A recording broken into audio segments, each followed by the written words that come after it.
Good evening, ladies and gentlemen, and welcome to a very special episode of WrestleCast.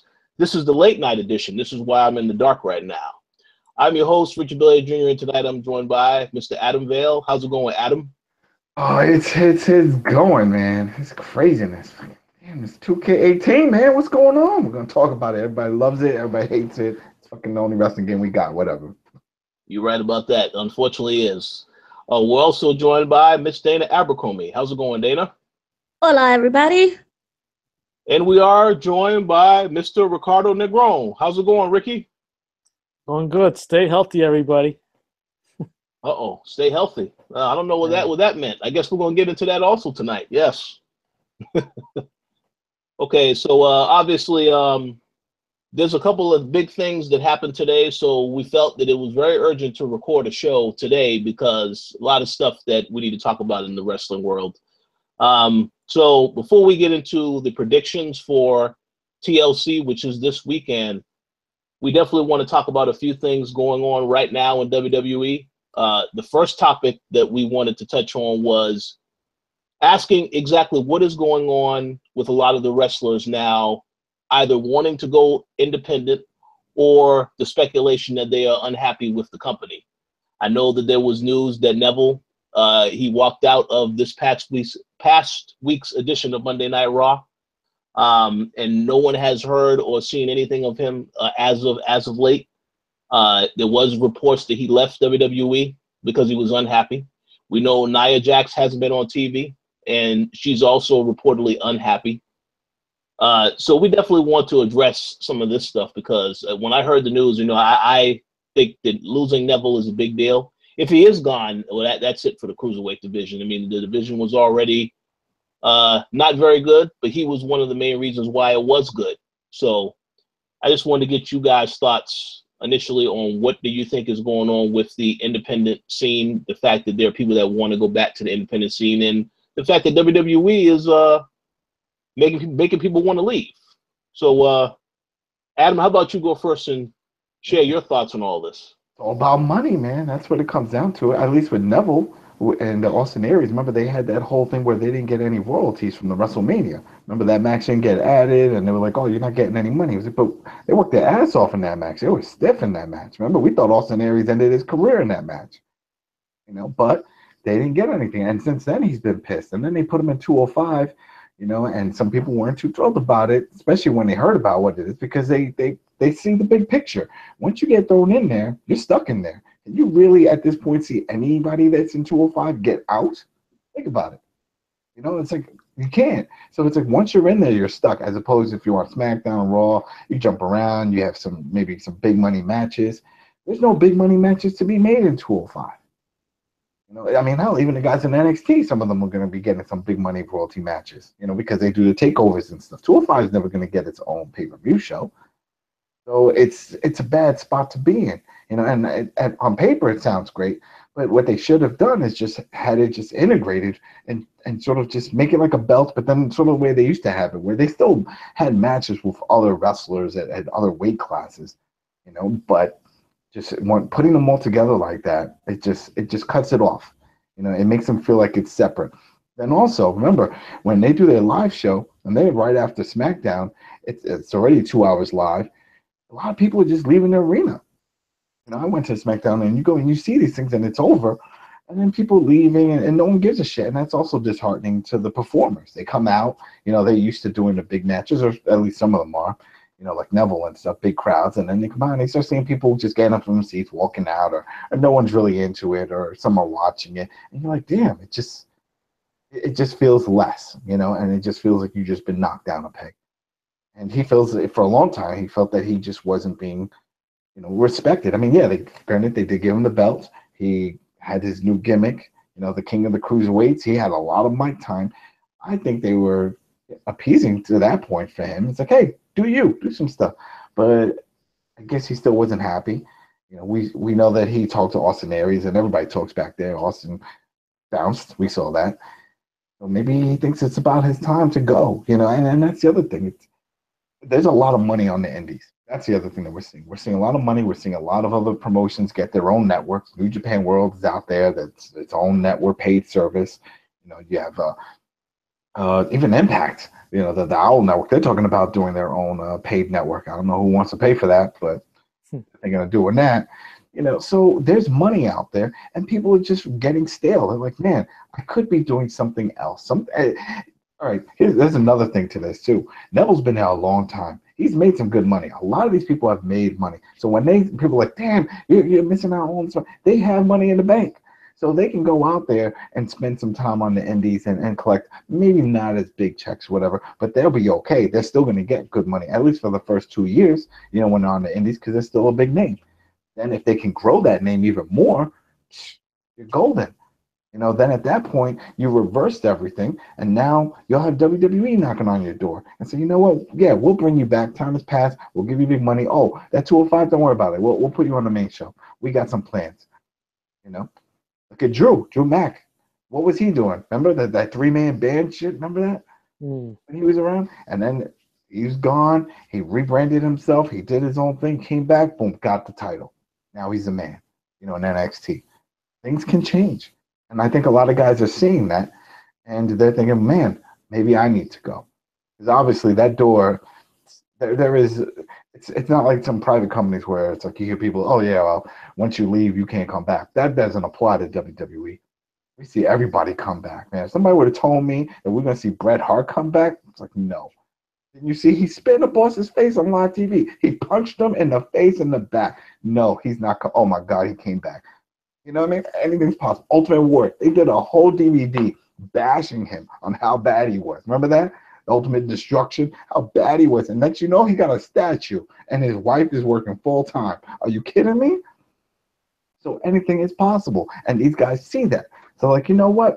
They'll go, they'll talk to management, say, things aren't too bad, but I think I could do better on my own. Let me go do some other things. And also, it's a schedule. That is a very crazy schedule. Think of like a circus. People don't understand that. It's all year round. How often do you hear these guys going on vacations and stuff? You don't. Back in the day, they did when they got injured. It's like, oh, he's out with injury. Oh, he got beat up. All right, then you get their vacation time. But now it's like a grind. It's a nonstop grind. That's why the hardest working person in wrestling, to me, I still think is Chris Jericho. The guy has his whole podcast network that he does his podcast show and all that, right? Does interviews. Then he would go on Raw and do the traveling with them. Then he would go to the studio, record music and stuff. Then go on tour with his band in Europe, Fozzy. Then work all that around, still going to Raw shows. How is he doing this? And he has a family. Don't get it. But the man's a machine. He could do it. And he's got that DDP yoga to thank for it. So, so I think that's really what it comes down to. They see that there's money, there's opportunities out there. It's not like it was before. And people are ready to go. They're just ready to go. It's the products has gotten stale. Everybody knows that. They know that. WWE knows that. The attendance has been down for house shows, for Raw, SmackDown. You can see anywhere online when people usually are posting live pictures, live events, and they're showing top level tarp. They're showing empty spots. Pockets of spots. They're showing where people were. I remember with one video this guy was posting on Facebook. He's like, look, they moved me and everybody in my section over toward the camera side, the hard cam side, and then he took a screenshot on the other side. It was all empty. There was nobody there, and it was somewhere. It was a pretty big market. I don't know if it was Chicago, but it's one of those areas. So they need to do something. And right now, guys are getting frustrated. And a lot of the guys that have been sitting there, like I said, have some money. They've collected money. Like Dolph Ziggler, he's collected money, so he can afford to go out there and venture and take a look and see what's out. And it's about that time, especially when they're not doing anything. When a lot of these guys, they get their time and it's just like it's a revolving door for the new guys to come in. And it's like, all right, well, I guess I'm going to help get this guy over, and what about me? Oh, that's you. And I think that's the whole thing with Neville. Once he saw with the whole thing with Enzo, and I'm sure there's we already know the backstage drama with Enzo. I don't know if 205 guys were involved in all that and if they're hating on him, but it's probably still like, all right, now what? All right, so I got to lay down to this guy, and then we're going to do the gimmick that he can't really wrestle, and he's just going to mic, whatever. It just doesn't it doesn't do anything for Neville. So I could understand that and understand why a lot of people want to leave. Absolutely. So I agree with pretty much everything you said. There's one quick thing that I did want to say, and then I'm going to let Ricky share his thoughts. Just to tie it into the WWE 2K18 game, you know, when I picked up the game and I looked at Neville, you know how in the universe mode you can set a goal for certain superstars and they already have some goals already set? Well, this goes to show what you said about the Cruiserweight title not being enough, because when I picked Neville, his goal is to win the Intercontinental Championship. Well, So I guess that means that Cruiserweight title ain't worth nothing. There you go. But then that's the other thing that pissed me off with that, because if you notice the 205 video, everything is in the game. Yeah. It just didn't make the show. Yeah, exactly. I'm like, why would you do that? What a half-ass job.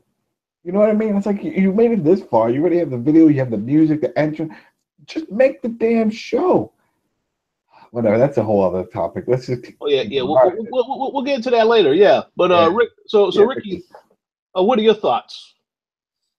Well, I mean, first of all, it's a damn shame that that Neville's gone or leaving or what have you, because I've been saying that he's been the co-MVP of WWE this year along with Braun Strowman.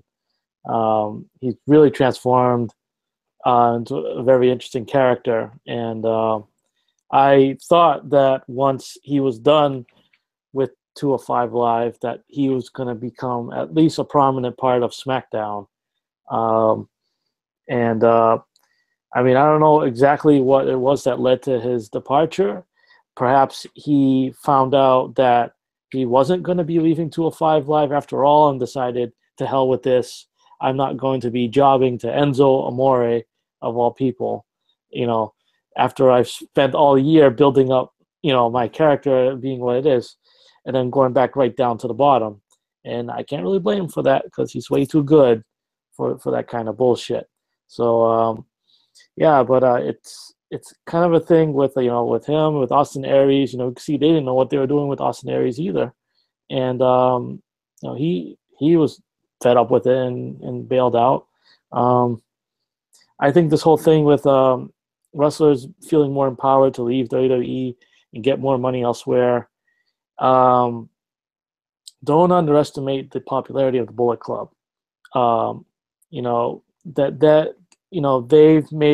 They've made it cool to watch the Indies, to watch Ring of Honor, to watch New Japan Pro Wrestling and all that stuff. It's helped people. The Bullet Club has helped to, I would say, like, increase exposure to these other federations and such. And you have Cody Rhodes, who's having the best year of his wrestling career, knocking it out of the park in the Indies, and I believe he's making a lot more money now than he was in WWE. And he had a better list. You know what I mean? Like, we have Jericho who said, you make the list. Well, remember Cody made that list and he posted online of all the things he was ready to do, all the guys he wanted to wrestle, where he wanted to go, and he was been knocking it off. When that list came out, everybody got hyped. It was like, damn, imagine if those match types happened. Imagine if he had those matches in Japan and stuff, and he did it. Yeah, no, it's a great thing. It's a great thing to see, and I'm actually kind of happy that these wrestlers do feel empowered to go out there, make a better name for himself. You mentioned Drew Galloway, doing his thing and then coming back as Drew McIntyre, a more respected wrestler than he was as a sidekick in 3MB and all that. No, I think it's great that it's not that the WWE is the end all, beat all of wrestling. I mean, granted, it's a lot of wrestlers' top destination, and if you make it to the main event scene, you're gonna get some serious money. But if you want to have a great career, I mean, it's not necessarily the WWE's way to go, because there's only so much room at the top. I mean, mentioned Ziggler earlier. He's a guy who I've said for years would benefit going on to Indies, going to Japan or something. But he seems content with just taking the money, whatever they're paying him, and that's his decision to make as well. But guys like Neville, guys like Aries, they have other ideas, and I guess more power to them. It's unfortunate that they're not in WWE anymore because that's what I watch. But hey, that's how it is. Yeah, some good thoughts. How about you, Dana? Any thoughts on what's going on with these with Neville, the indie scene? I've always said from the very beginning, WWE is a wonderful place to have, on your resume, but it's not a place that you want to live out your entire career there, because basically you will become very stale and you'll become bored and they won't do anything with your character. As people said, there's too many people on the roster. So it's really hard to shine when you have, over 100 plus people just, fighting for that number one spot. And yes, they can add shows like 205 Live, but at the end of the day, no one is really watching it. So with the help of, say, social media, these other promotions are able to really, get out there and show the crowd what they can do. They're able to reach larger audiences and people are starting to watch. I mean, if you look at New Japan Wrestling, I never really heard about it until I went online.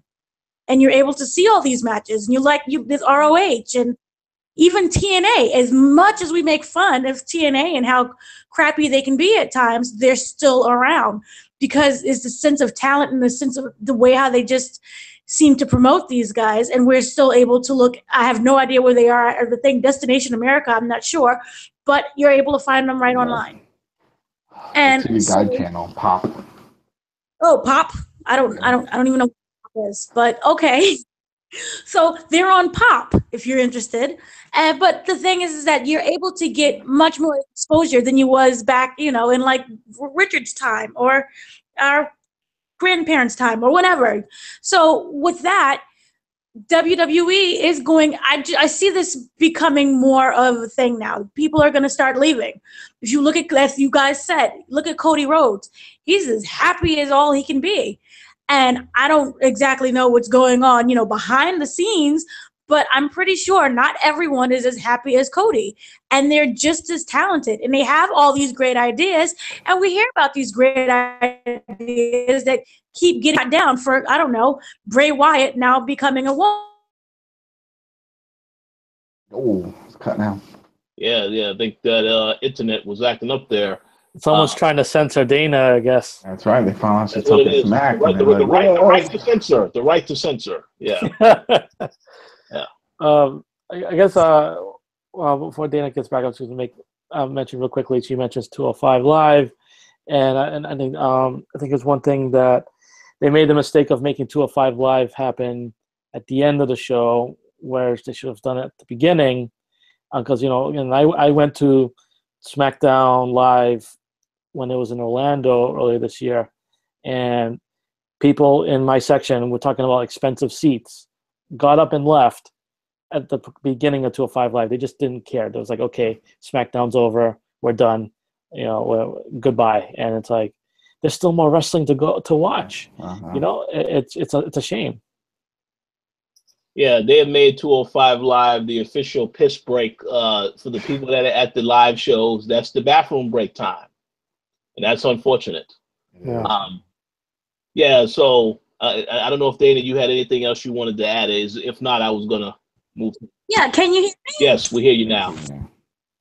Okay, no, I was just simply saying, I don't know if you guys heard about the part where we're saying like the social media is really able to get these other promotions out there. And that's how we're able to find, other things to watch other than WWE. Before in the past, we didn't have these options. It was like WWE and WCW, and there were other promotions, but they really wasn't able to get out there and get into public. And now that with social media and, YouTube, basically, you're able to see matches that you're not able to see before. And you're able to find these people, say now on Twitter, and to really follow their careers. And I feel that has given, wrestlers another chance to go be a part of these other promotions. So, and you look at Cody is as happy as he can be. And I don't know what's going on behind the stage or backstage, but I'm pretty sure that some of these wrestlers are rather miserable. And they look at Cody and they see what he's able to do. And he's having, great matches. He's making money. And the schedule, as you guys said, is not as hectic as WWE's. And WWE is a great place to put on your resume, but you will grow stale and probably die miserably if you just stay there forever. And that's just your career. Unless they really, really love you, like, say, a John Cena. But how do we get a John Cena out of the whole company? Not everyone gets an opportunity. Roman Reigns. They love Roman Reigns. So he will never die. He'll be there forever. Roman Reigns, John Cena, Jericho, but like out of what, 200 people that are currently there? You're right. So I'll just add this very quickly. I want to tell Adam to get ready because Aleister Black will be the next person that leaves because he is unhappy with his direction. No, don't say that. Yep. And Finn Balor also, after he loses to Brock Lesnar at the Royal Rumble, that he will also be ready to leave WWE. Stay tuned. Whatever, that's fine. I'm just upset with the whole thing that happened with Finn, even when he showed up after NXT. It's like, I feel a lot of these guys, once they get to the main roster, they're just not seen as important anymore. And it doesn't make sense. Why put all this time invested in these guys over in NXT just to have them just drop off on the main roster? Vince! I feel even Bobby Roode is sort of just like, doesn't feel special since he's there. He's just one of the boys already. I'm like, yo, you just got there. It just doesn't, I don't know. I think it's an ego thing. It might be an ego thing. Here you have like Triple H running NXT and everyone flocked to that and they love that show. And, everyone's like, boo Raw because it's boring and SmackDown was okay at that time. So I think that it might be a sabotage thing. Every time an NXT person comes over, they're completely destroyed. I mean, aside from like, say, Charlotte and Sasha, you get good stale matches, but they're still thrust in that popularity and that spotlight. Yeah, that's true. You're right. It could be an ego situation. Well, I mean, and once. Oh no, go ahead. No, it's just probably Vince as well. Yeah, no, I was saying, you have Triple H, who is a wrestler, not even technically part of the family, until he married on, but he has his vision and it's superseding Vince's. Yep. It's an ego thing. Yeah, because we heard the stories before about Triple H was unhappy when he saw the people in NXT would be built up, and then they come to the main roster, and it's like you have nothing for them. There's, so he wasn't happy about that. I believe that frustration is a real thing. But we'll see what happens. I wish Neville well. Hopefully we do find out eventually what happened with Neville if he has a interview in the future. He can't really talk about anything at the moment if he's still under contract. So we'll see what happens. After they still look, Austin Aries really can't talk either, and he's not with them. It's just I guess we'll get some answers. The power of social media. Without social media, without Twitter, without Reddit, I would not have watched a single episode of TNA Impact in full like I did when they aired the final deletion. That was how I knew about it. So, yeah, it's like, don't underestimate the power of the hype that comes from, social media like Twitter and all that. So That's right. It's changing the game. Absolutely. So, any final thoughts before we move on to the next topic? No, Tina needs to leave, and I'll be happy. Oh, well, hey, we'll see. All right, so next up, there was some news that came out today regarding Kevin Owens, and I don't know if you're a Kevin Owens fan, if you should be worried or concerned. Basically, Kevin Owens was pulled from the WWE South America Tour. He left Buenos Aires today and will not appear on any of the live shows for the rest of that whole tour. Now, they said that it was for personal reasons, and that was all that they said. Because we just spoke about that there are certain people unhappy with how they are doing in WWE. I mean, is this cause for concern? Do any of you think that this is something to worry about with Owens, or you think everything is fine and he'll be back on SmackDown Live this upcoming week? I think everything is fine. I think he probably had to do something, or maybe they had him place somewhere. I mean, look what happened with Styles. He did the same thing with AJ Styles. And I guess it has to do with what's happening at TLC. You know, it's like, all right, well, we got to figure something out. Remember, these guys have contracts, and I'm sure they have a certain amount of matches that they're going to do in certain agreements, you know? When you start adding these type of changes, maybe it makes a change to their contract. Who knows? But I don't see this as a big deal. You know, we've seen plenty of times where certain wrestlers don't go to overseas tours, whether it's family issues or it's just maybe some of them get banned. I know in Canada, there's some people that can't travel. I mean, even Impact just had a pay-per-view over there, and Jim Cornette couldn't go because he had some issues in Canada, and they won't let him back in the country. Just things like that. So, I don't know. Maybe he just hit some else, but I don't see this as a big deal. I think it's all right. Yeah, I mean, I don't think it's a big deal either because, I mean, he just came off his match with Shane McMahon, which, by the way, I thought the match was entertaining. You know, it was a little dramatic, over the top. But, yeah, Kevin Owens was great in the match. So, I mean, I only see him going up from here. Obviously, I don't know what their plans are for him in the future, but, yeah, I would hope that more good things are coming to him soon. We'll see. How about you, Ricky? Any thoughts? Well, I don't think it's anything to worry about Kevin Owens. I mean, I'm fairly certain he's happy in his place in the company. You know, he talks about his family all the time and being able to provide for them, and I think that, you know, it would be a mistake for him to just leave when he has such a great future ahead of him in WWE. So, yeah, I mean, while we don't know exactly what these personal reasons are, and we may never know, I don't think it's anything that's going to that's related to, you know, stuff going on with Neville or whatever. I think it's strictly a personal matter. So, yeah, sounds good. So, how about you, Dana? Any thoughts? Wasn't the last time Kevin Owens took like personal time or was pulled out of something? It was for family time, and he ended up going to Disneyland in Florida, and he posted pictures, or his family posted pictures. Well, that's family time.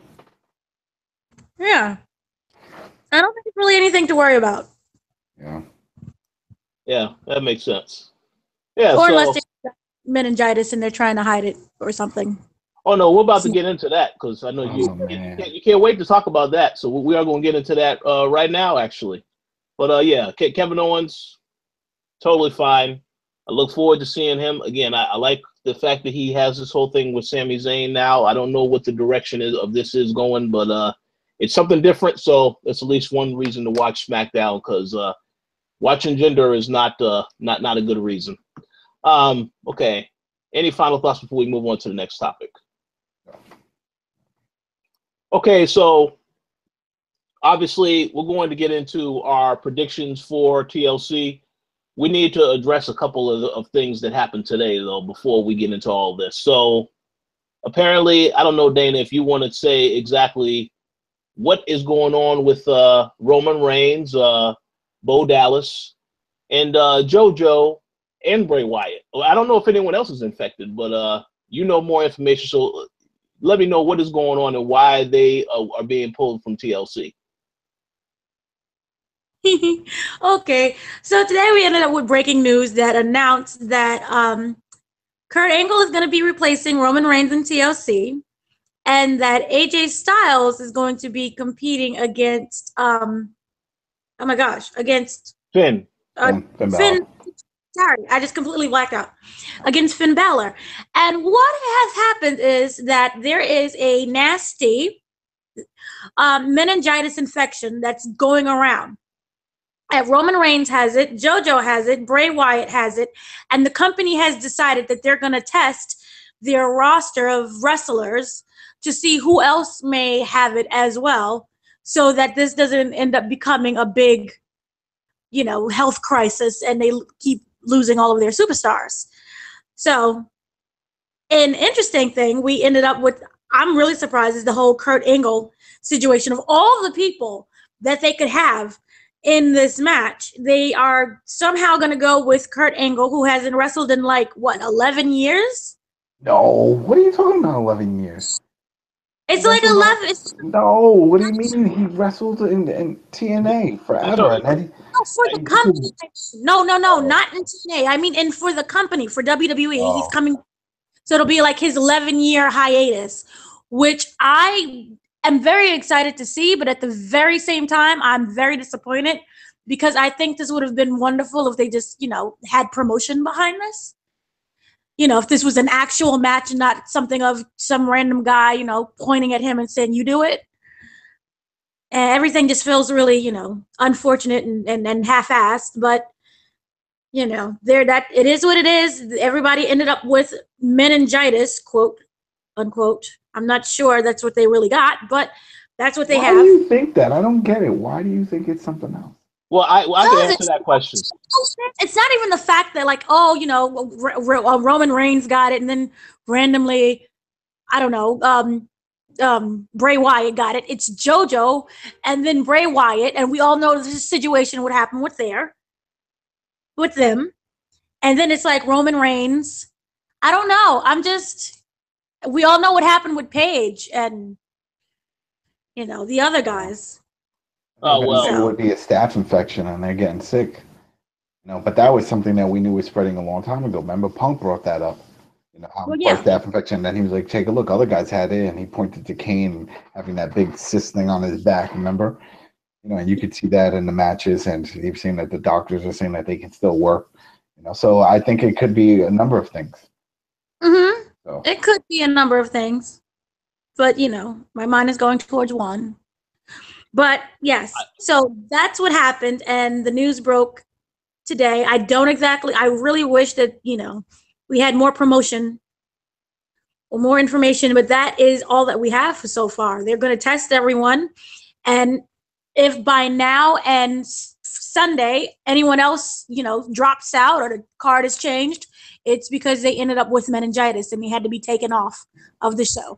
And that could have been even with Owen. Maybe even Owen, found out. Anything's possible. Maybe that could be that. That is possible. So in other words, is a chance that Ricky's favorite wrestler, Dean Ambrose, may also have it. But that's the thing. Like, if Roman, let's say if it's something like that and it's a viral, then you have to think of all the people that are in close contact with these guys. So then that would be Seth, that would be Brock, that would be anybody, all the main guys that were wrestling with Roman.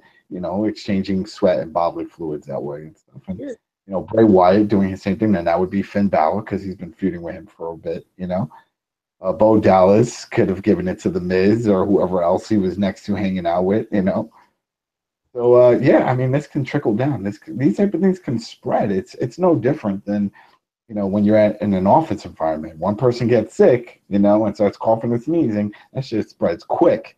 Next the next guy's coughing. So it's the same thing. And if these guys are traveling together, so it's true as well. So I'll say this real quick. Obviously, this is not a laughing matter, even though I was laughing on camera. Clearly, not a laughing matter. But I will say this: there is at least one person that maybe is happy with this news, and I'm pretty sure that's Bray Wyatt's ex-wife. Because, with JoJo being involved, with Bray Wyatt being involved, I know she's probably like, yeah, that's what they get for messing with me. But as for everyone else that is involved, I agree with what you said about the Kurt Angle thing, because I thought that would have been something that you can do at WrestleMania to have Kurt Angle come back. He's deserving of more because people wanted it for so long, and he is great at, as a wrestler. And he's entertaining. And I just think that to have him, he's such a big name that people want. That's like seeing a Sting versus Undertaker match. And without any announcement, it's just randomly they change the card. Now, look, this is the match that we have. And I just think that it's really unfortunate that this is what ends up happening. Well, my big question with all this is, how did AJ jump into this? I mean, he's on SmackDown. So basically you're saying you have nobody else on Raw that could have filled in? And how are they going to explain that? I can answer that question, but go ahead. You go first, Dana. No, maybe the SmackDown team, the Raw team ended up with the meningitis first. So they're bringing in SmackDown wrestlers. So they can get infected? Because I don't know, man. This doesn't sound right. Like the way I get it, like they need a big draw, right? And it's not so much about the network guys, because I mean, if you're a subscriber, you're getting it. It's more for the live show. Live show attendance has been down. You know, this is still days away, so people could easily say, you know what? This guy's not in it. That match isn't happening. Nah, I'm not going. You know, let me just get my money back. The event hasn't happened yet. You know, so they can get their money back.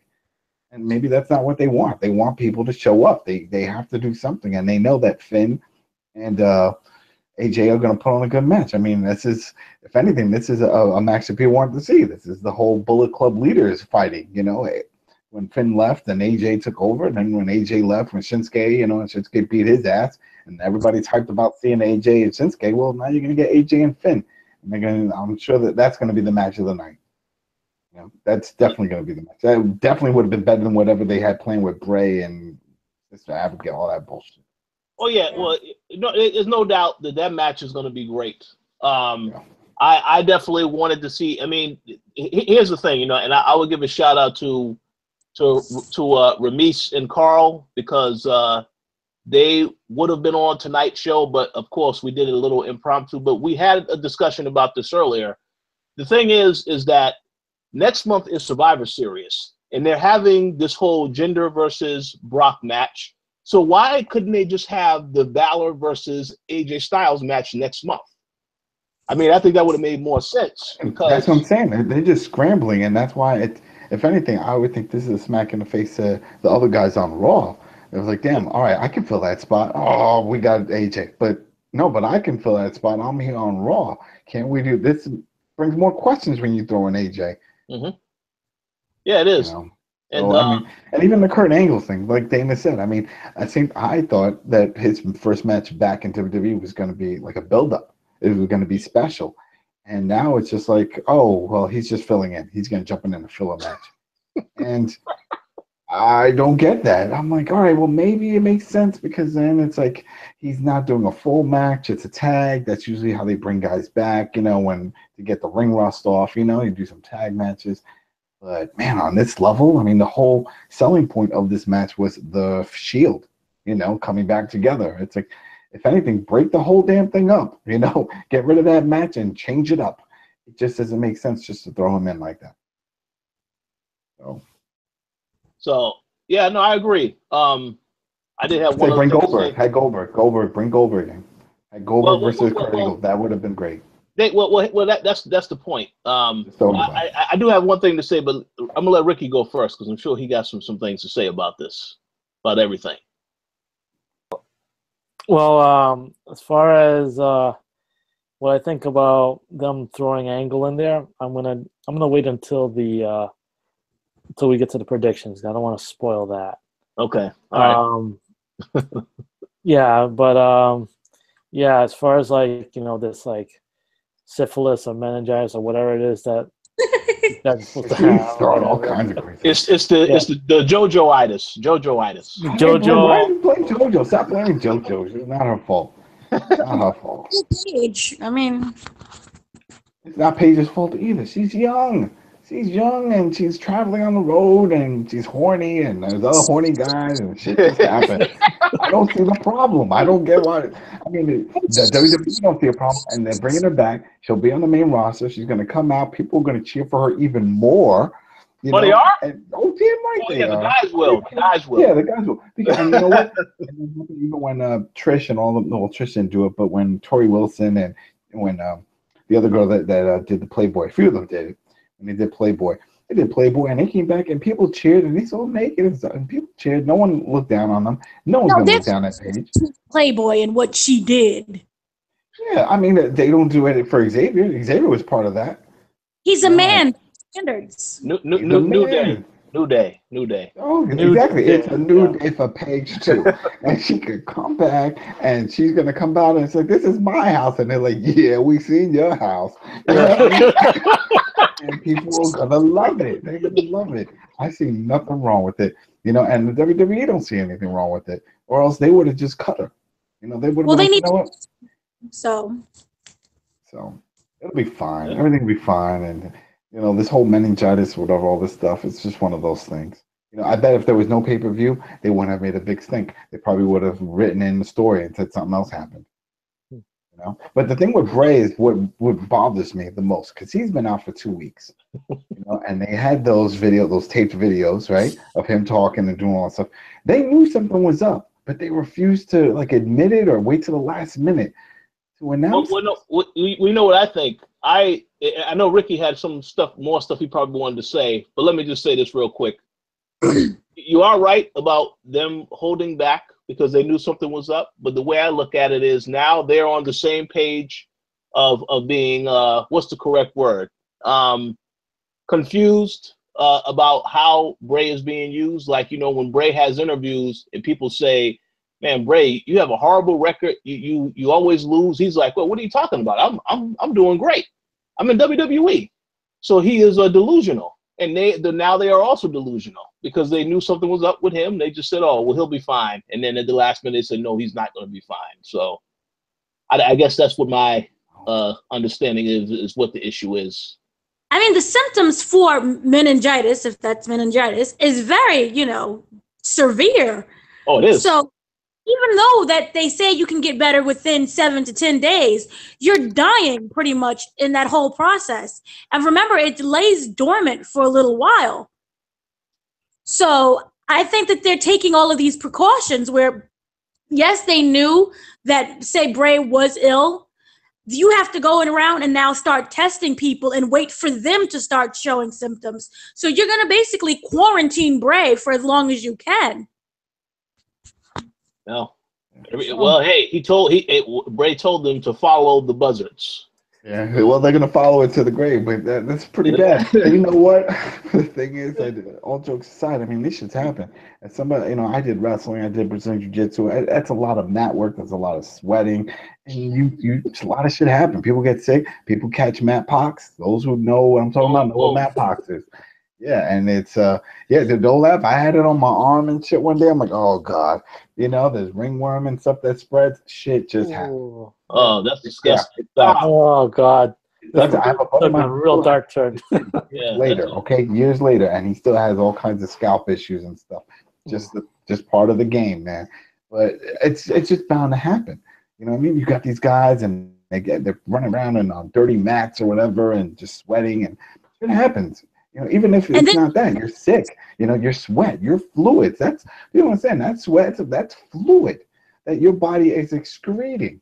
And that's mixing with someone else. And if you mix cuts and stuff with that, cuts. I mean, that's the thing. If you get cut, little cuts, it doesn't even have to be a blade job. Hell, you want to see some craziness? Watch that last lucha match. Oh my, Ultimate Lucha, the blood and the whatever. But the whole point is, shit can spread very quickly. So I'm just surprised that now this type of thing is coming out, impacting all these big names. I would have thought it happened a lot sooner. Yeah. Well, we'll see. Well, Ricky, you had something you was going to say. Go ahead and. Well, just basically that I felt that that Bray coming down with this illness was punishment from the wrestling gods for that horrible Sister Abigail promo that he cut. Well, you know what? Okay, yeah. When we get into the actual predictions, I might as well just say this now because this match isn't happening. I have to agree 100%. The way that they have handled the promos for Balor this week and last week have been absolutely trash. And as a Balor fan, I was very offended. All of a sudden, I'm scared now because Bray Wyatt has face paint and wears a dress. What the hell? Who was writing this stuff? I just didn't get that. But yeah, it's bad promos and also for Bray Wyatt as well. So maybe it's a good thing the match isn't happening, but then again, it probably will happen as soon as he gets cleared. See, I was looking forward to that match. So I'm actually really disappointed right now. I wanted to see how they was going to pull this off of him being Sister Abigail.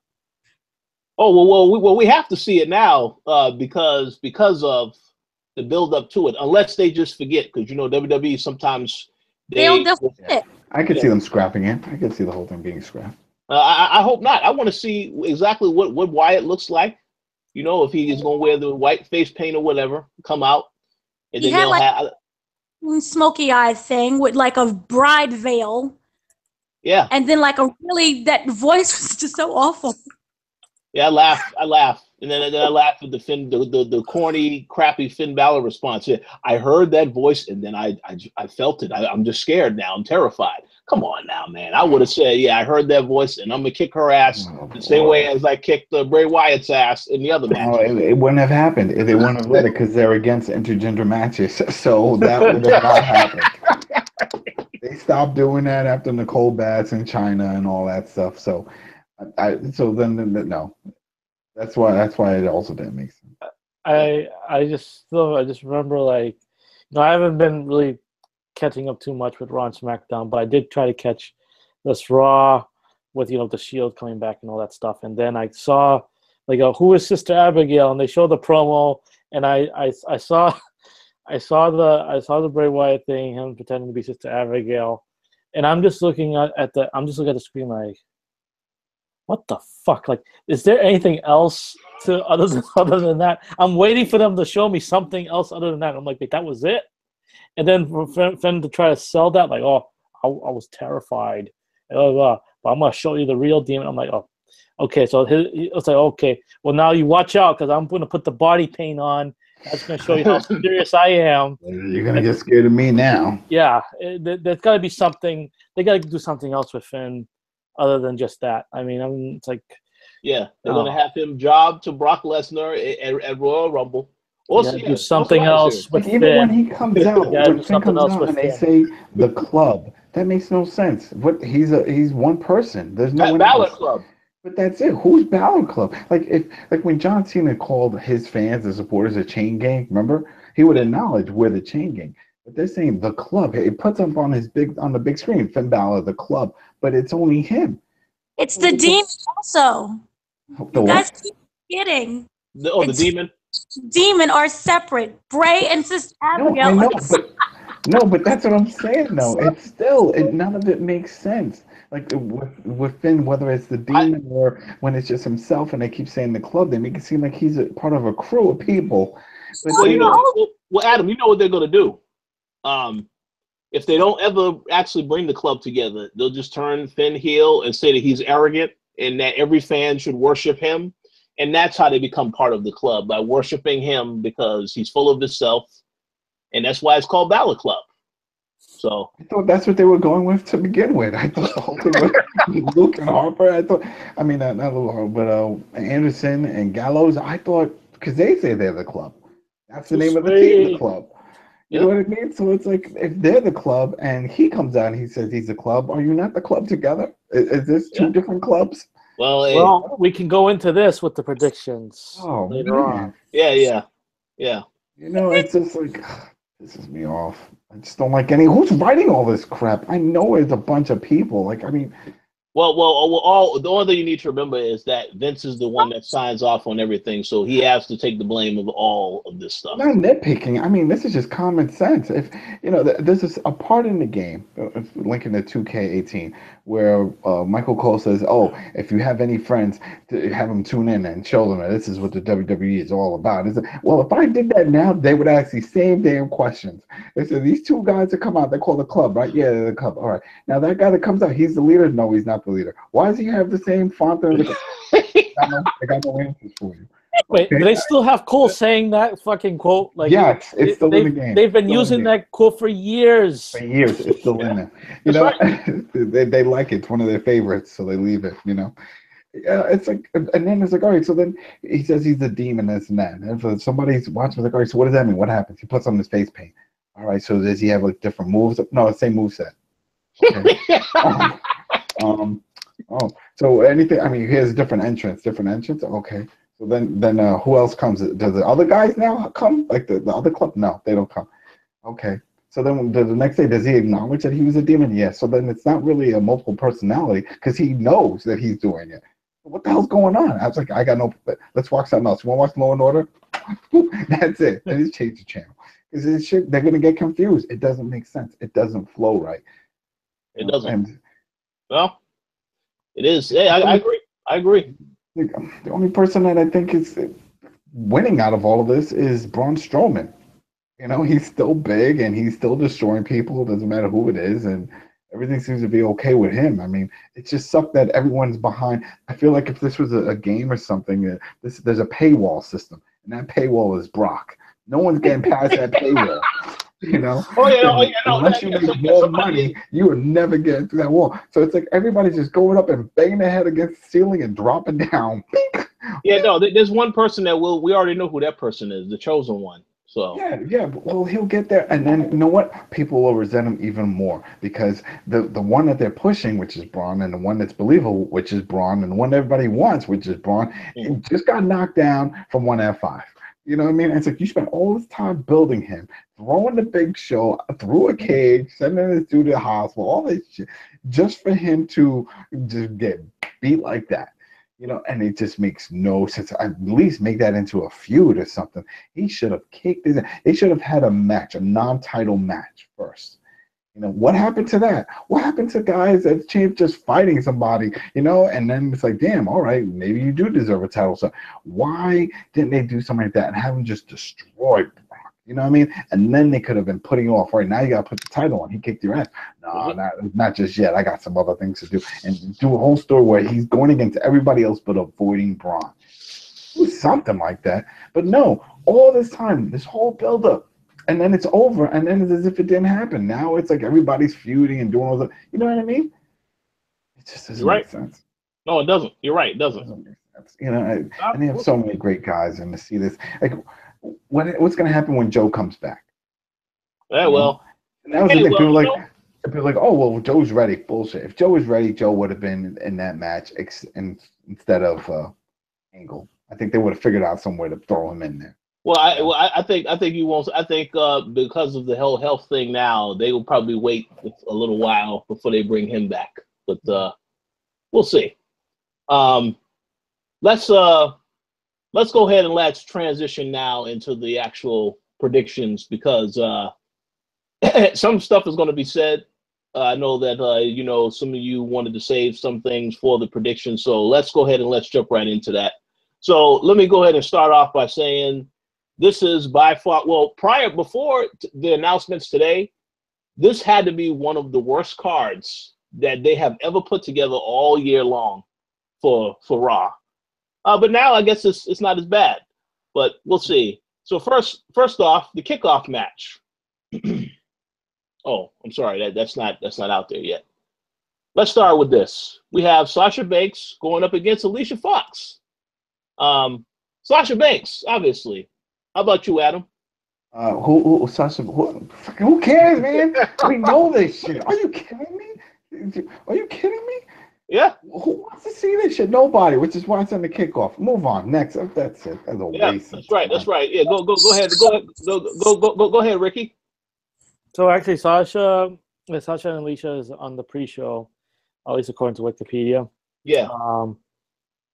Sasha Banks, but who cares? Next. What's the point of this? I don't see the point of this match. And I will add this and say now I think that Nia Jax being unhappy, I would see why. Because why the hell are you going to put Banks on this card? I mean to say Fox on this card when there's nothing with Nia Jax.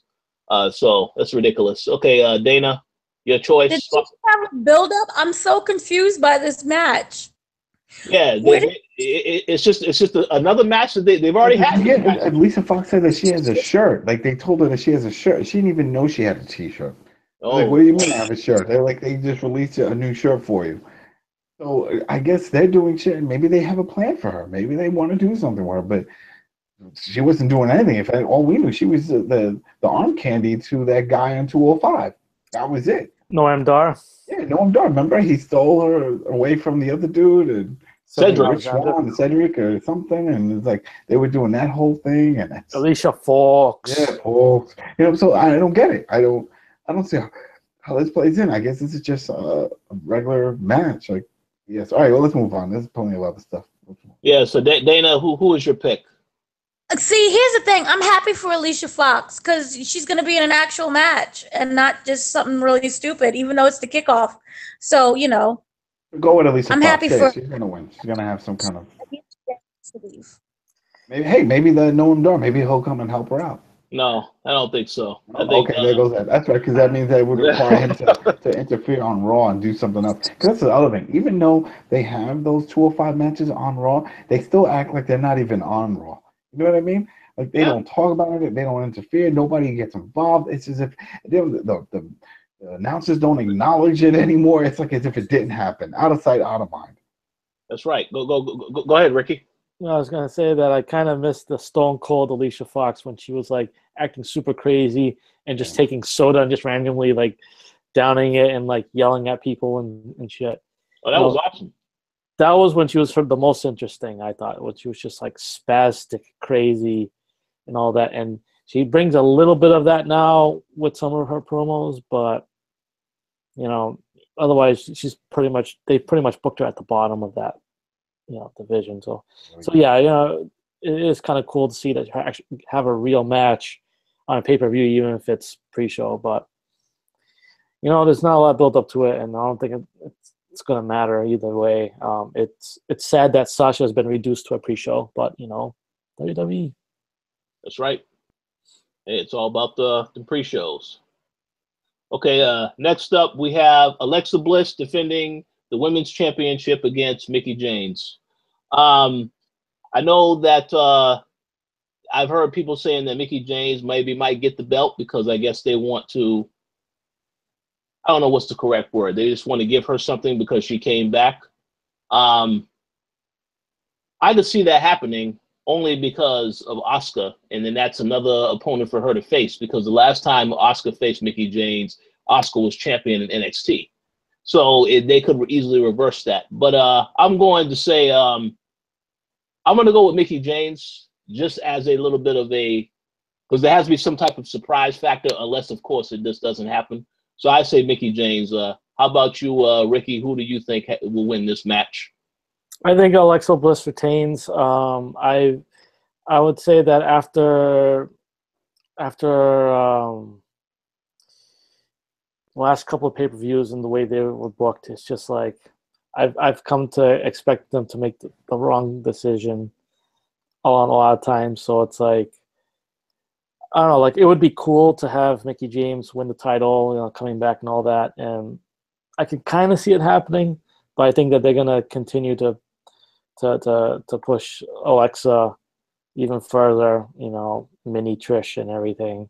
And I guess that then they would wait for Asuka to come and take the strap off of her. But yeah, I'd say Alexa retains for now. Good pick. Okay, Dana, who's your pick? I'm picking Mickie. I love the buildup of the match. I like how, she's being showcased. I like everything. I even like the fact that they play on the whole age situation. So it'll be nice to see, her storyline being like, I'm 50 years old, but I came back and I whooped you. Whoa, she's not that old. Oh, why women so harsh to other women? Damn, people got gonorrhea and then they're 50. Oh, I mean, just hating today. That's mean. Oh shit. It's well, hey, it's about overcoming the odds. So yeah, I agree with that. Yeah. So yeah, she needs it. I'm for it. I like it. I want her. There you go. Well, hey, but that last part you said you want her. That's a little suggestive. We gotta be careful with that. Yeah, family friendly show except for all the swears and everything. All right, Adam. Who do you got? Yeah, I think Mickie. Why not? Yeah, why Mickie. Not? There's no reason why not. But let her win it, and then they'll build up the whole Asuka thing, and she'll lose it to Asuka, and then that can build up Alexa Bliss, because they are giving Alexa the big push, and it just makes sense that way. So. Yeah, possible. Okay, next up, I'm gonna go with the some of the other lesser matches before we get into the actual stuff. We have Brian Kendrick and Jack Gallagher versus Cedric Alexander and Rich Swann. I think that obviously Cedric and Rich Swann, even though I have to say this, I still do not like how Vince portrays the black characters. They always got to dance and juke and jive when they come to the ring. I'm tired of that BS. But Cedric Alexander, I like. I think, yeah, he's going to probably get that win. So that'll be my pick. How about you, Adam? Wait, which one did you just say? Kendrick and Gallagher versus Cedric Alexander and Rich Swann. Shit, I didn't even know that was on there. I'm like, wait a minute, that's a 205 match. This threw me off, man. Got me nervous. I'm like, wait, what? I did not. Who cares? Again, don't give me. That's right. Are you kidding me? This is our TLC. This should be a damn Sunday Night Heat. You know what I mean? Like, what the hell? Who cares? This was horrible. All these guys are great, but this storyline, no one gives a shit. I agree. No one cares. I don't care if Umbrella Man wins. I don't care if Hendrick, unless he does the Burning Hammer again. That was sick when he did that during the Cruiserweight, tournament. But besides that, I really don't care. So let's just go with Kendrick and Gallagher. That's it. Oh, and speaking of that, his move is in the game, that little corner move where he does the headstand, he does the foot and stuff. You just have to time it right, and it's a reversal if they throw him to the corner. If you time it right, he'll do it. Awesome. Okay, I gotta check that out. All right, Ricky, who's your pick? Yeah, I'll go with Alexander and Swan.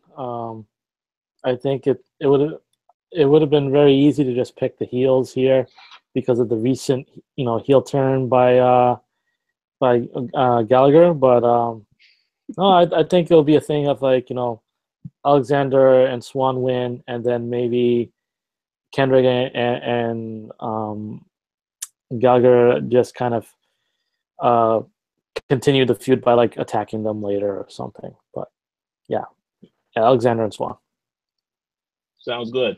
All right, Dana. I'm going with Brian Kendrick and whoever else is his partner. Gallagher, yeah, there you go. He's forgotten man already. Hey, well, everyone forgets about 205 Live, so it happens. Okay. Yeah, I'm going with that. Sounds like a great 2K18 match.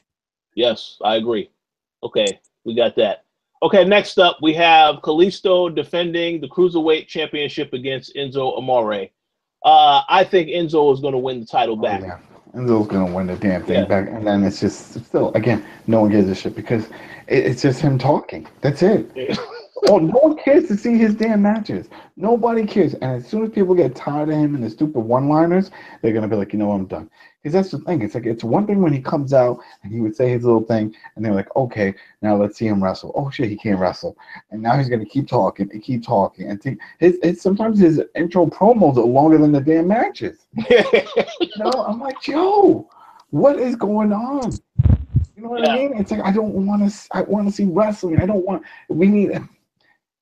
just go back to NXT, get some more training, and then come back. It just doesn't work, and that's a smack in the face to all those other guys. Because granted, I don't care about what I just said with the Kendrick and all them. They're all great performers individually, but this story feud don't care. Just don't care. And that's the thing though. They all can work. He can't work. He can't put on a match. He can't. If someone says, "All right, we're gonna watch this match," I'm like, "But why?" There's no reason to. You know what I mean? It's like, even his finisher, what the hell is that? It's like he pulls your arm and he lifts his foot up and hits you in the neck or something, and then they like get knocked out. I don't even know how they sell that move, but they do it, and they lay flat. So I'm like, all right, so he's not kicking them in the face, or else they would hold themselves in the face. He's not really pulling their arm, or else they would hold their shoulder or something. What the hell is it that it's a knockout move that they just lay flat? I don't get it. It's whack. Oh, and they made it too damn strong in the game because I was playing this Brock against Enzo, toss him around. He called me once and he won. Okay, with that damn finisher. So I don't understand that shit. I don't either. That's crazy. Okay, Ricky, who's your pick? Oh, I mean, I think it's going to be Enzo, absolutely. After this whole thing with, let me just say that nothing makes any fucking sense in the company anymore because you just had Enzo get beat up by the entire locker room. Mm-hmm. Okay, and then now after Kalisto won the belt from him, the next Raw you get half the locker room, which is half the 205 locker room, which consists of like 4 or 5 people, all heels, all of a sudden decide to help out Enzo. So now you have Enzo having this kind of alliance now with all the heels in 205 Live. And so I have to think that, like, now they're going to help him win the title back for whatever reason. And Kalisto is just going to get Tazawad, you know? So that's just how I see it. It's going to be Enzo, and it's just going to be like, okay, well, like Adam said, the worst worker out of the division is going to be its champion. And what a huge downgrade from Neville. I got to tell you, man. I don't know. I don't feel good about it. Uh-oh. Yeah, I agree. Okay, Dana, how about you? Enzo or Kalisto? Enzo is going to win. This is going to be the beginning of the middle of the end of the 205 Cruiserweight division and 205 itself. Yeah, I don't understand Enzo. Like you guys said, he talks more than he wrestles, and it's just rambling. And it's a complete turnoff for me. But he sells merchandise, so he'll end up winning. I think it's hilarious that even though, you know, WWE is giving him his big push, he's still not allowed in the locker room. Everyone's still he's still banned. So I don't know what he changes. He's like in the bathroom somewhere with no friends. Well, I just have one line to say. As I will put Enzo, yes, he is an asshole, and you can't teach that. So this is what happens. All right, let's move on to the next match. We have Asuka versus Emma. Obviously, Asuka's debut, so Asuka wins. That's my pick. Asuka wins. There you go. Wash Dana? match. Asuka. Okay, Ricky. Emma. No, I'm just kidding. It's going to be Asuka convincingly. Yes, absolutely. Dominant win. Okay, now we are down to the final two matches. The newly announced AJ Styles versus Finn Balor match. Now, here's the thing. As I have already said on this show, I believe it is no secret that they are planting the seeds that they want Finn Balor to be Brock's next opponent. So in order for that to happen, I would think Finn Balor has to win the match. AJ Styles' next opponent is going to be Jinder Mahal. And we already know that Jinder Mahal is going against Brock Lesnar at Survivor Series next month, a match that he will probably win because the India tour is in December and you can't make Jinder look bad. So I think that interference. They'll make it a squash match. It won't happen, or they'll just throw it at DQ. Sorry, not squash, DQ. Yeah, you're right. Yeah, you're right. I'm going to say I think it's going to be Finn Balor. That'll be my guess. Now, obviously, here's the thing. They said Bray Wyatt is not going to be there, obviously. Does that mean that they won't play his music or to some like little interruption at the end? So because there has to be some type of clusterfuck finish in one of these matches. You said Bray Wyatt will not be there. Sister Abigail will. Ah, there you go. So maybe it's possible, they'll have somebody else. Maybe they'll actually have a female playing her. Yeah. Hey, anything can happen. But if that doesn't happen, I say Finn Balor only because they keep saying Finn Balor keeps saying in these interviews he never lost the Universal title, so he wants to get his shot back. So, and I know that they want to have him face Brock. I don't know when that match is going to happen. My guess would be Royal Rumble because it's not going to happen at WrestleMania. So, I say Finn Balor. How about you, Ricky? Who do you have in this match? So this match is pretty interesting because you have two former leaders of the Bullet Club. Yep. And so if Anderson and Gallows happen to go ringside during the match, I might just lose my shit. That would be another thing they could plant the seeds on, is that whole Bullet Club kind of angle there. Though I don't think they're going to quite go that route because, again, this was kind of a thrown together at the last minute match.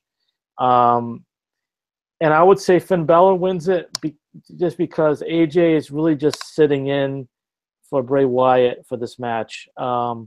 This will just be, a win on the Balor's belt.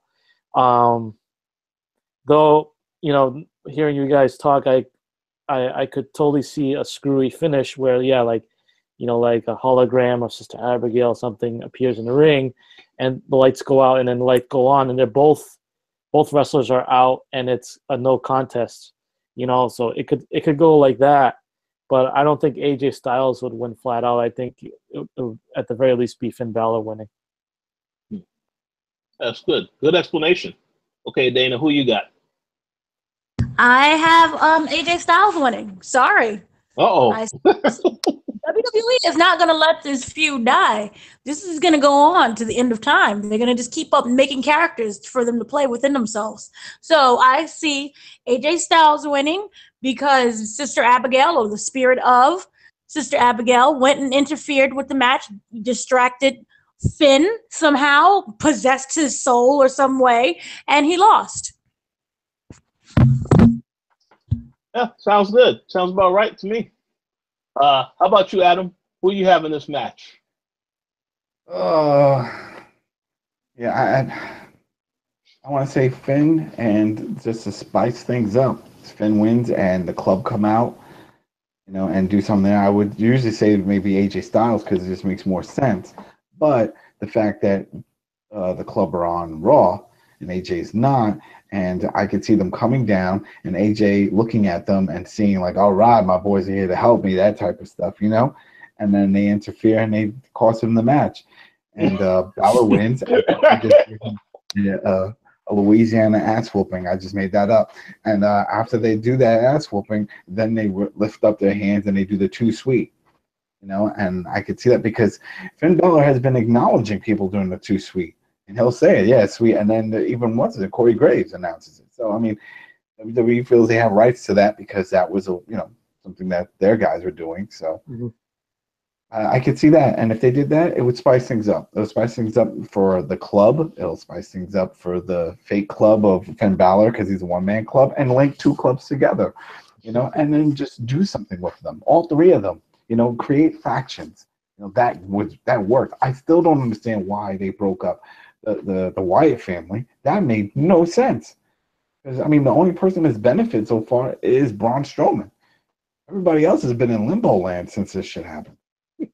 Oh, the Harper and now the Bludgeon Brothers. That is ridiculous. That is not going to fly. That is not going to last. You know, it's like, just put them together. Like even in 2K18, it's like, I see they're all separate. No, I went into create them. No, fix that. That was a mistake. You know, and I put them all back together because there is no reason for them to be separate, especially when you have other groups that are large like that, like with Sanity, you know, and then you have the new group with Adam Cole and stuff. There's, 3-man, 4-man groups or an addition. I mean, they can do that again, and they need to do that. You know, because it adds interest. It just changes things up. I mean, we had Evolution before, remember? And it just, I just hope that's where we're going with this. Because if it's just a regular one-on-one, it's still going to be a great match, but it's going to be a one-off match because AJ's not on Raw. Yeah. So it's not going to build a feud. Yeah. So if you want to make something out of nothing, then you do this. You get these guys, you come down, and you know what? You ride on the train of the Bullet Club. Hell, you can go right now to a Hot Topping by Bullet Club merch. I don't remember the last time I ever heard of any indie group or federation or any of that having merch in a retail store in a mall. But it's there. So ride on that. You know, you took most of the members anyway, so do it. You got the founding members right there. You know, I think the founding was Gallows, Tonga, of course, Finn Balor and Anderson. Yeah, I don't think Gallows jumped in. It was Anderson. Oh, Bad Luck Fale, I think, was founders. Yeah. You know what I mean? It's like those are that was it, and you got them. So it'll be legit. No one can really say that you're copying because, well, you got the guys that started it. So they can get away with it. Do it. You know, make it happen, number one. Do it. Yeah, okay.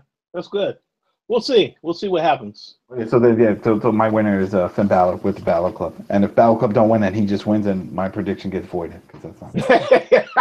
I'm saying to myself, that's it. They're like, oh, but Balor won. You were right. No, I was wrong because I expect the club to come out and do an assist, like an alley-oop. That could happen. You know, we'll see. I mean, they want this to be a big pay-per-view, so I think something memorable will happen in that match, but we'll see. Okay, now we are on to the main event, the match that everybody just can't wait to hear about.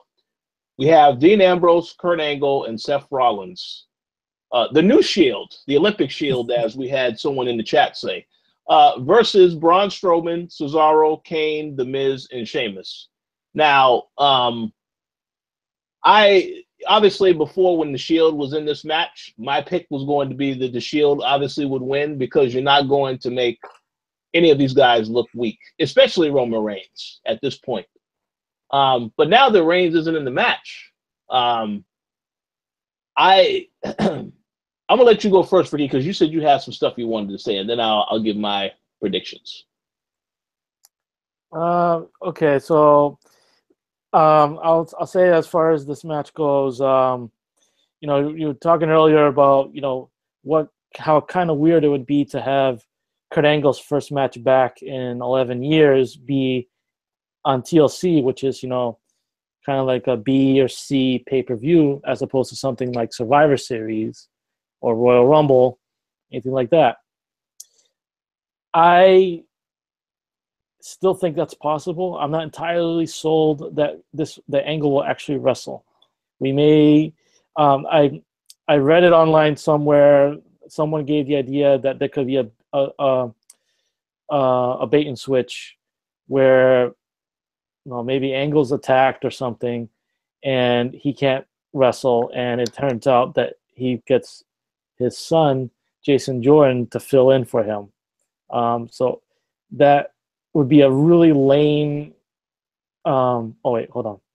Oh no, continue. I got something to say after you finish that sentence. Yeah, I think that would be a very lame way to go about it, and I would hope the fans would boo the shit out of it if that's how they did it. But yeah, I don't know. I mean, assuming that Kurt Angle is actually going to wrestle in this match, I think that they've decided that they're just going to have the heels win this because it's not the Shield. You know, you have to have Roman Reigns. You have to have the big dog in there with them in order for it to count.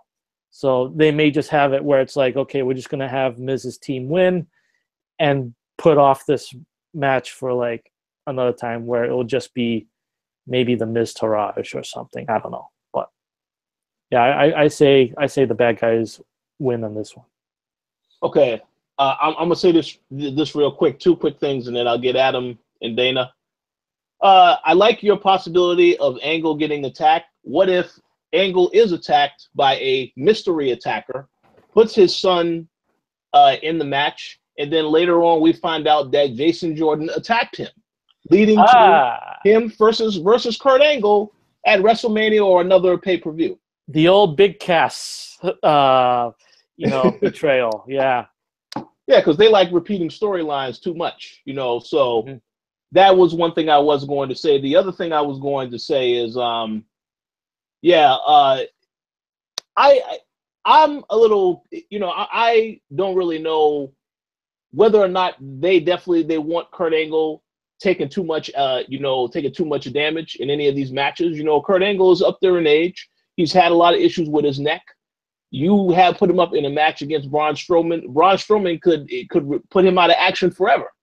So, I mean, obviously, that means that Dean and Seth are going to take a lot of the damage when they actually do have that match. They're going to take a lot of the bumps and a lot of the hits and stuff like that. I don't really know if they really trust. Braun is in it? No, Braun's not in there.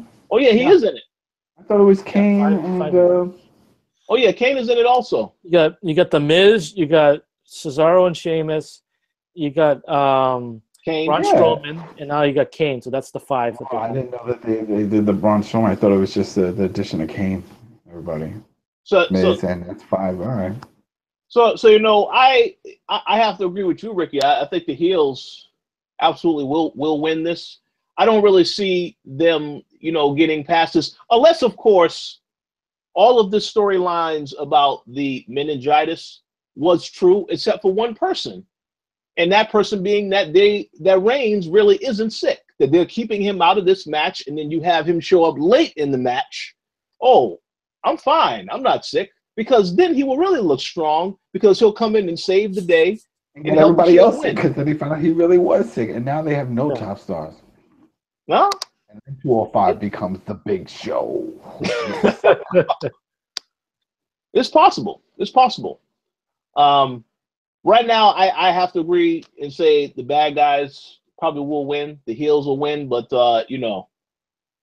if Roman Reigns shows up, people will he will still get booed if he shows up late in that match, just out of nowhere. But yeah, I think the heels will probably. I mean, because unless it's not believable that Kurt Angle at his age is going to beat these guys, I don't think it makes sense. But we'll find out. Dana, who do you pick to win this match?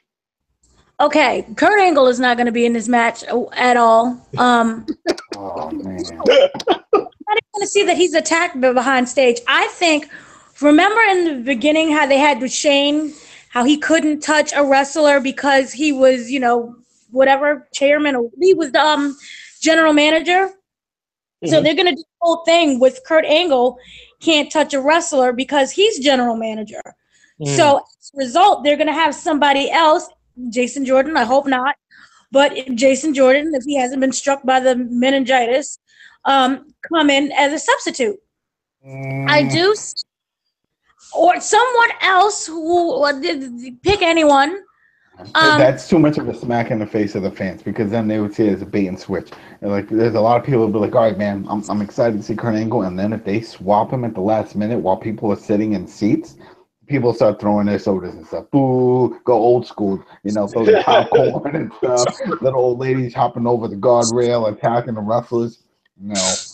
But the plus side about that is that no one really bought tickets to attend anyway. So, but that's what I'm saying. If they wanted to push Jordan, they could have just had him in that, and it would sort of make sense because he's on the Raw roster and he's been getting a push. Why put Kurt Angle? Go turn to that match to go see it if it was Jason Jordan as opposed to Kurt Angle. If they announced that, we got Jason Jordan. Will anyone care? No. That's what I'm saying. A bait and switch, people will get pissed. Nobody wants to see that. I do not see people wrestling at all. I cannot see it. They're going to have to. I mean, that's another question right there. They're going to have to answer. It's like, how is he allowed to do it? And then they'll just make up some bullshit. It was like, he signed this document in the back, saying that if he's able to compete, he can compete. He's not like Daniel Bryan. He's not injured. He doesn't have a health issue. And that's it. And he can do both. They've had wrestlers in the past do both. So they can easily just brush it in that way. I can't see him storyline-wise doing it because of that whole situation with Shane. And Shane for me, the owner, though. That's why they said he was part of the corporate aspect. He wasn't allowed to touch talent. Yeah, but they also said that because he was general manager, he couldn't touch anybody. Bryan's the general manager. Shane's what do you call it? The commissioner. He's the commissioner. He's a bigger boss. Yeah, Doesn't it make it even worse? No, but Kurt Angle's not. He's just a GM. And so they could easily just say he could do it, but he's not injured. And that's just a smack in the face of Daniel Bryan, because Daniel Bryan is pissed that he's hurt. Yeah. He doesn't want to be reminded. He's constantly reminded that he can't wrestle. So here's the thing. To slap people in the face. It's what they do every single month. Kurt Angle's going to win the whole damn thing for them. Kurt Angle's going to go on the Mania. Kurt Angle's going to beat Brock. He's going to beat Brock. He's going to hold the title for a year and a half. Then he's going to retire. It's all going to start from this. It's a snowball effect. All right, I think Ricky has something to say. Go ahead, Ricky. Yeah, a couple things is that if you watch WWE long enough, you know that they make up the rules as they go along. Yeah. You remember Johnny Ace, John Laurinaitis, I believe he was the GM of Raw, and he still competed in a WrestleMania match back in, was it WrestleMania 27, I believe it was. So it's not something where a GM absolutely can't do it. It's a GM can do it until it's okay for GM to do it. They just really will just make up the rules as they go along. But I can totally see Dana's theory of them being like, Angle is not cleared to compete because, of his position, blah, blah, blah. And then Angle will be like, okay, well, I know someone that can step in, and it would be Jason Jordan. So that's definitely one of those things that they could do. They're not above a bait and switch.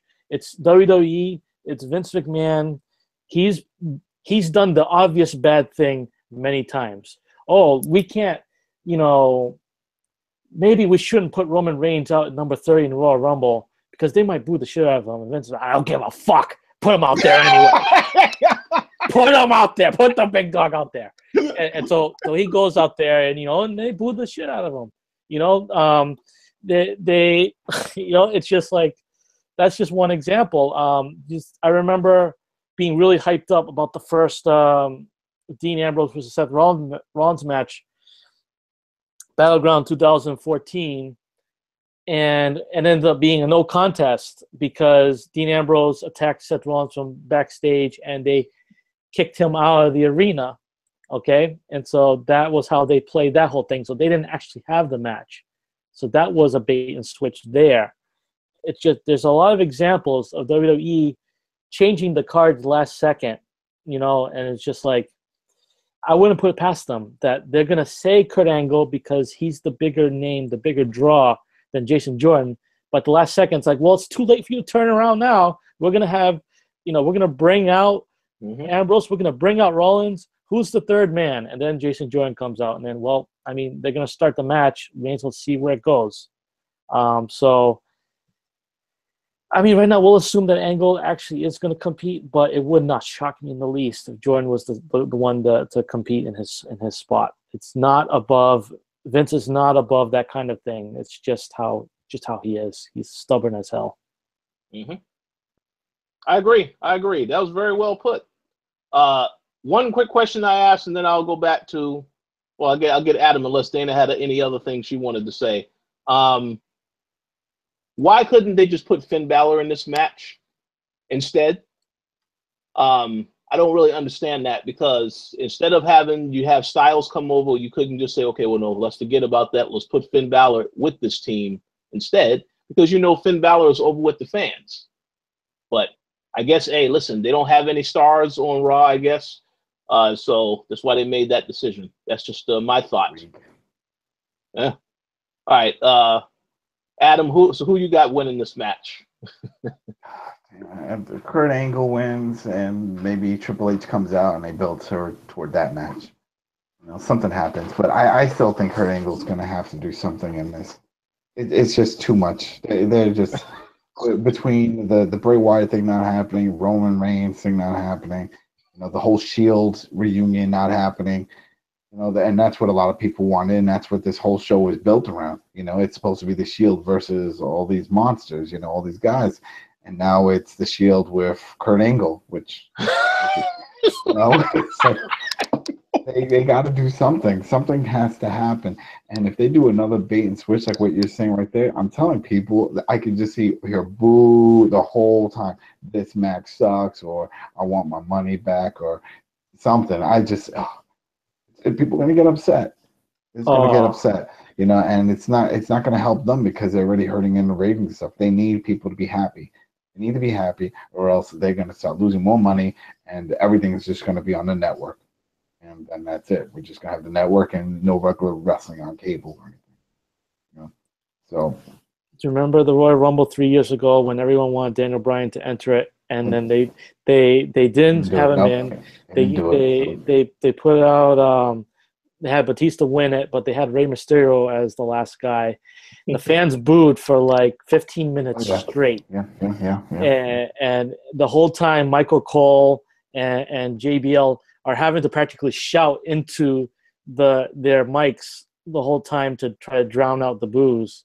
I could totally see that happening. Absolutely. The Rumble was a great idea until they started messing everything up. It never made sense to me where you can throw a guy over the top and then he gets eliminated, but then he can jump back in, grab a guy, throw him out, and that counts? Yeah. Dude, are you kidding me? This dude was just eliminated, and then it's like he comes back. That made no damn sense. And they do it all the time now. And no one bitches about it. No one complains. They maybe even added in the storyline of a wrestler saying, yo, he was eliminated and threw me out, so I technically wasn't eliminated. Right. It should be only the participants that are legally in the match should be allowed to eliminate.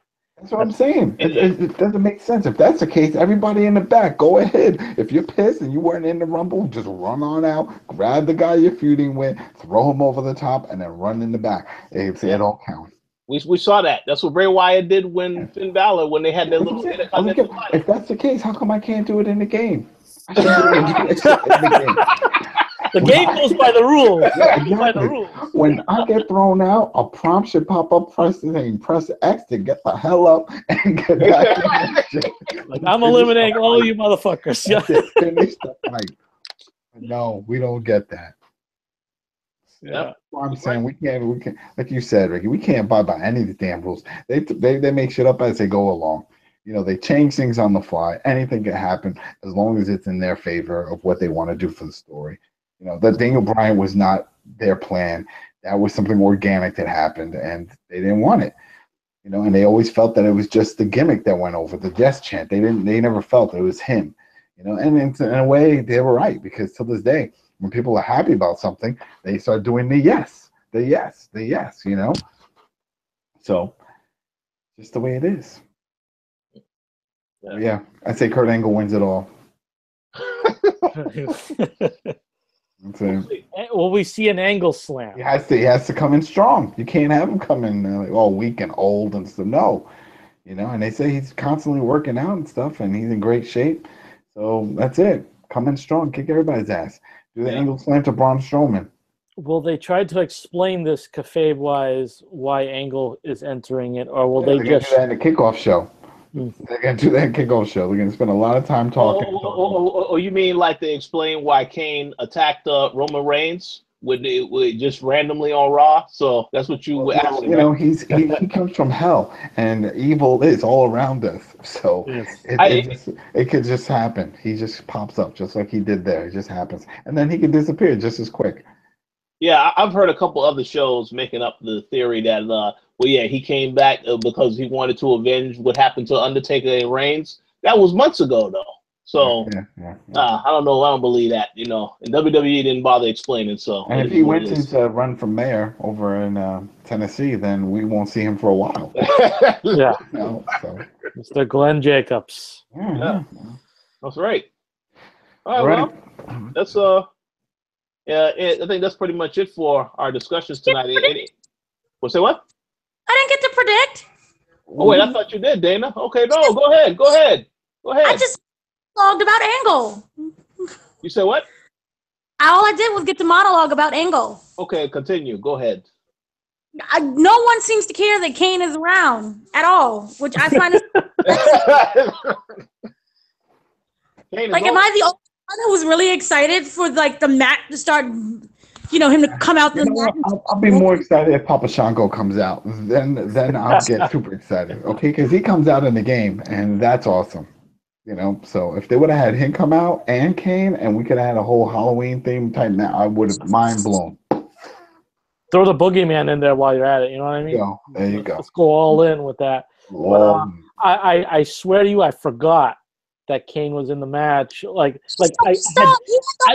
mentioned him. Okay, I mentioned him when I said he was the fifth guy. But then when we were talking about, you know, when we were actually getting into the match, we were talking about Kurt Angle. I didn't even factor in Kane being in the match at all. He's the oldest guy in the match. Kane is. It's like, why is he there? He's there because they're just trying to sell tickets. That's what I'm saying. It's like just throwing all these guys. Hey, you ready to wrestle? You can do this. Yeah, I can do. All right, then you're in. Let's do it. Taker, can you do it? I gotta go to the hospital. Forget it. I think that is a no. Okay. Bodies. We need known bodies. We need to get people that are nostalgic to watch this. We need mom, pop, grandma, everybody. Come on, just support us, please. I was joking with Rich. How long until we see Mark Henry make a comeback? Oh gosh. That'll probably be the night after pay-per-view on Raw. Yeah. Yeah. I still got plenty left in the tank. Terry Funk is still out there wrestling, okay? Terry Funk is in the 70s, and he's still going out there and wrestle. And he got bloodied up in the last match. Oh, yeah, you better take it easy with that. 70s. There's only one way he will retire, and we all know what that is. Uh-oh. Oh, no. Uh-oh. Yeah. Well, we'll see. Yeah. But I'm still like going in with Kane because Roman's not there anymore and Angle's not going to wrestle. So whatever side Kane is on, I'm going for that.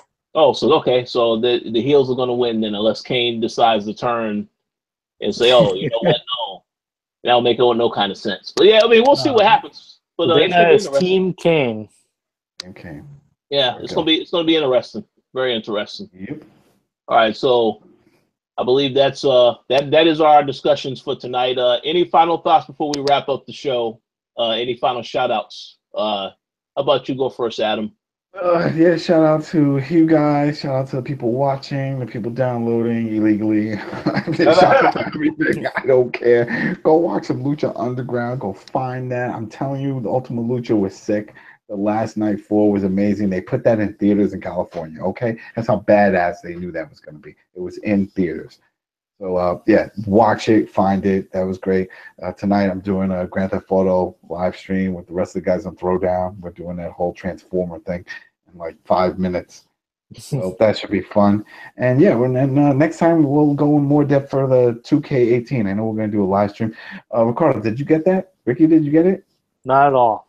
Nice, awesome. No Okay, Dana, anybody else? Oh, Rich, anybody? I have it.